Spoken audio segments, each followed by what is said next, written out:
G'day you beautiful people, welcome back to my channel. Today we're going to be taking a look at Zinx. We're going to be doing a post 41.4 hero guide for her. We're going to look at her stats, her scaling, her abilities, and one of my builds for her.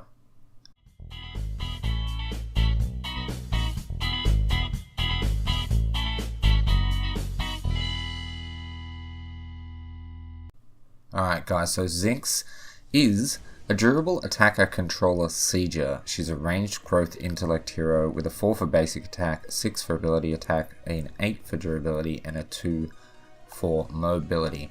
I love the idea behind Zinx. I love the art design on Zinx. Especially loved her trailer.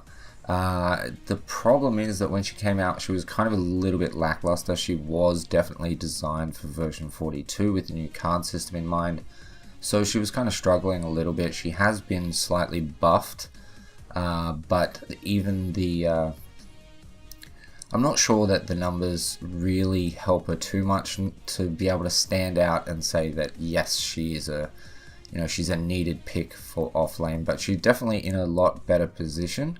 But we will have to wait until version 42 to see what she is truly capable of. Taking a look at her actual stats, she will start off with 500 health, get 67.43 per level, and end up at 1444.02 like a normal caster. Health regen like a normal caster, 1.2 ending at 4.14. Her mana has gone up. It used to start at 240.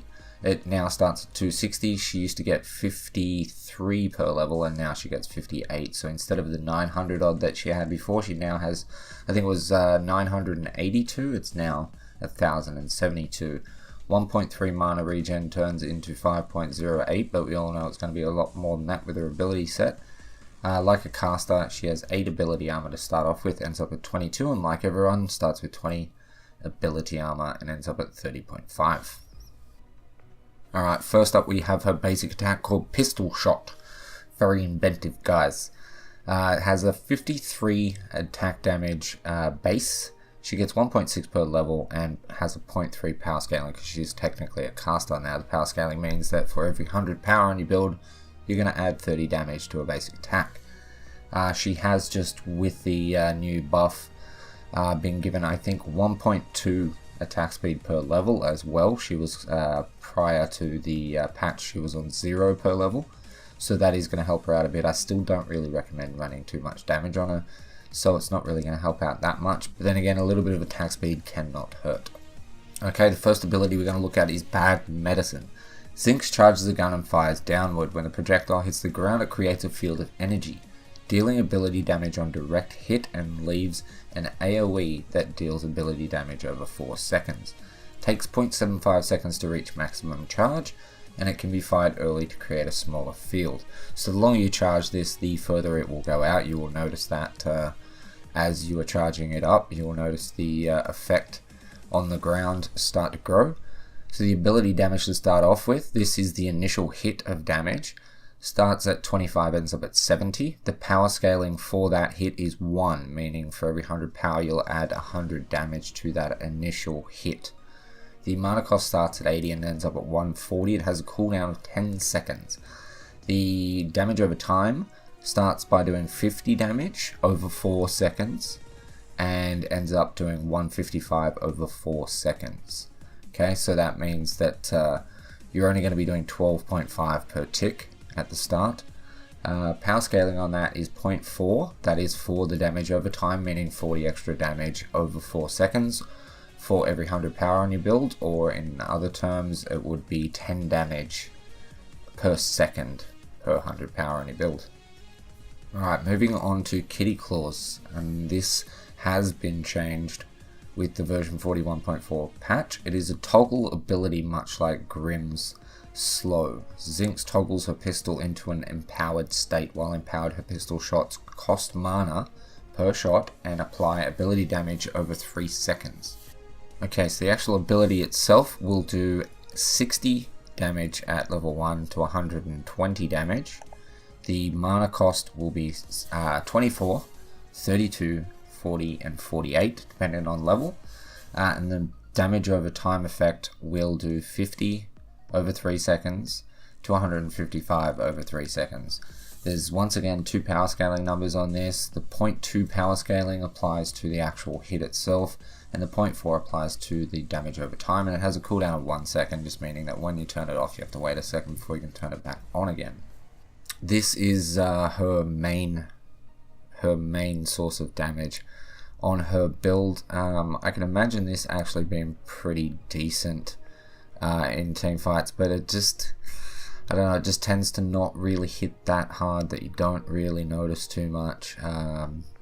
It takes a long time to whittle people down, but it's a decent ability. Damage over time effects are normally kind of decent, but heavily affected by ability armor. So yeah, it's okay. We'll move on and look at Ricochet Stun. Ricochet Stun is a medium range projectile that after hitting an enemy ricochets to the nearest enemy in a 650 unit range. The first enemy hit is stunned for X seconds. Enemies hit by the ricochet are stunned for 0.25 seconds longer than the last enemy. Upgrading this ability will increase the amount of ricochets, will not ricochet to previous targets, so you can't hit someone twice with it. So, the mana cost starts at 80 and ends up at 140. It has a cooldown of 14 seconds. The level 1 maximum ricochet is 2, then 4 at level 2, 6 at level 3, and 8 at level 4. Meaning that it can potentially hit 9 targets. Okay, so the initial stun time starts at 0.75 and ends up at 1.5. So if you're adding 0.25 seconds for all 8 of the possible ricochets, the last enemy hit will be stunned for 3.5 seconds, which is pretty huge, but it is sort of let down by the fact that all the different enemies have to be within 650 units. So if you had, let's say, an enemy team that was in the middle of their minion wave and you managed to hit an enemy there, you would be doing quite well, but I'm not exactly sure how the ricochets actually prioritize targets that they go to. I'm assuming that they actually are going to just randomly go to hero or minion, so you can't guarantee that the last person that you hit's not actually going to be a minion. But needless to say, it is decent enough. It has saved me several times. It has got me kills by stunning the ADC on my tier 1 tower. It can be very, very handy. It is quite hard to land. It is a more high-end skill shot, but when you do land it, it will, like any other stun, help you out. It is quite weak at the start, but it does end up quite decent. So lastly, we need to look at Dirty Healing. It is her ultimate. So the passive side of it is that Zinx gains mana regeneration proportional to her missing mana. Okay, and the toggle side works so that when she toggles it, she gets a defensive barrier around her body. While in this state, Zinx heals half of all damage dealt to her and removes mana based on the damage received. So the damage healed is obviously always 50%. The mana regen bonus is now 4% to 8%. Okay, so 4% at level 1, 6% at level 2, 8% at level 3, meaning that the mana you get back is proportionate to up to 8% of the amount of mana you have missing. So the higher your mana pool, the higher your potential mana regen will be. Okay, so therefore running extra mana can be helpful. I do have another build on my channel if you want to go and check that out, that bumps her mana up quite a bit. And the mana per health starts at 1 and ends up at 0.6, meaning that for every 100 health you heal at level 1, it's going to cost you 100 mana, and at level 3 it's going to cost you 60. There is, in my opinion, no point not having this on, really. If you're going to take damage and you can heal half of it, this might as well just always be on. I can only assume that the only reason why they give you the ability to take it off is just because you don't mind taking a couple of hits and you don't want to waste the mana for it, but considering her mana regen is so ridiculous, I don't understand why you would choose that anyway. Especially considering that you know, we're going to have cards that allow her to heal up after taking those hits, so why not waste the mana to not end up losing as much health, then heal it up by using up some mana with Cast Converter. Just really weird. So she is kind of in a bit of a weird spot. She's a decent character. You know, she's definitely not a Greystone, you know, Greystone or Wukong in offlane, but she can get things done. Where she falls flat being an offlaner is her split push ability, like someone like Wukong being a carry, doing just remarkably more damage to towers than what she can, because she's a caster, so she doesn't hit as hard with the basic attacks. Someone like Greystone even, that has a fighter's scaling, is going to hit at least twice as hard as what she is. So that kind of lets her down a little bit.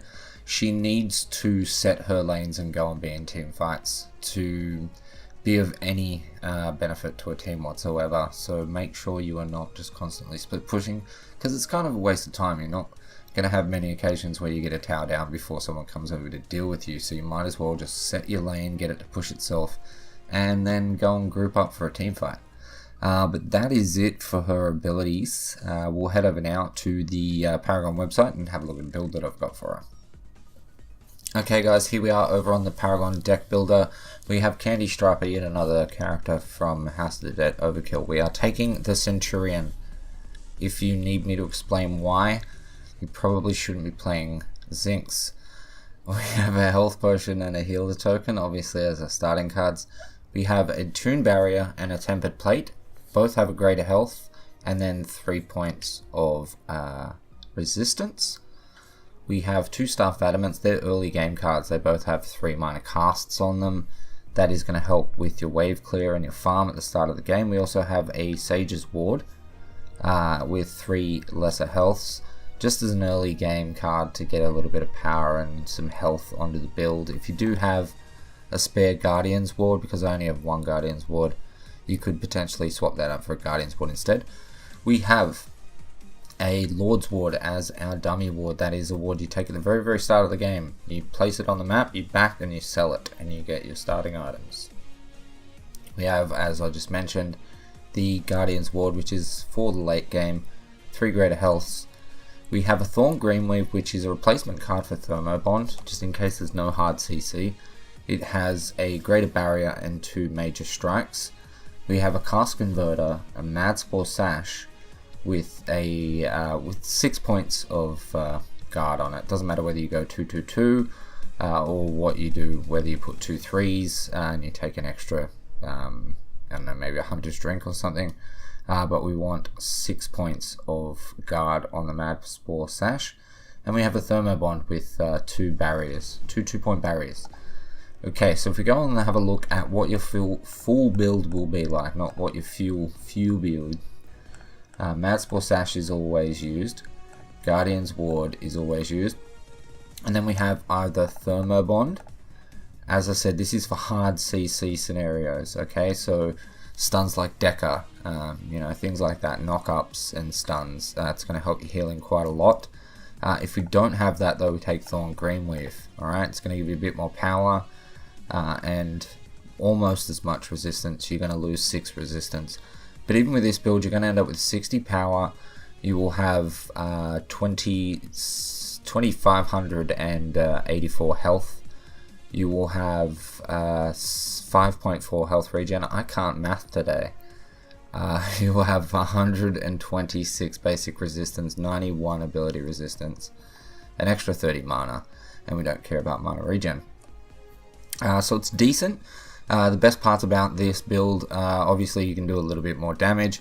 Cast Converter should be used whenever you can if you don't have a full health pool, because she will get that mana back stupidly fast compared to everyone else in the game. So you might as well keep topping yourself up every 45 seconds if you need to. Mad Spore Sash is going to be great in team fights. It's going to allow you to do even more damage over time to the enemy targets. And then if we were running Thermo Bond, it would be exactly the same apart from your power dropping back down to 6. You would have 2,704 health. I think that's right. It's 2,704, right? Yeah. Same 5.4 regen.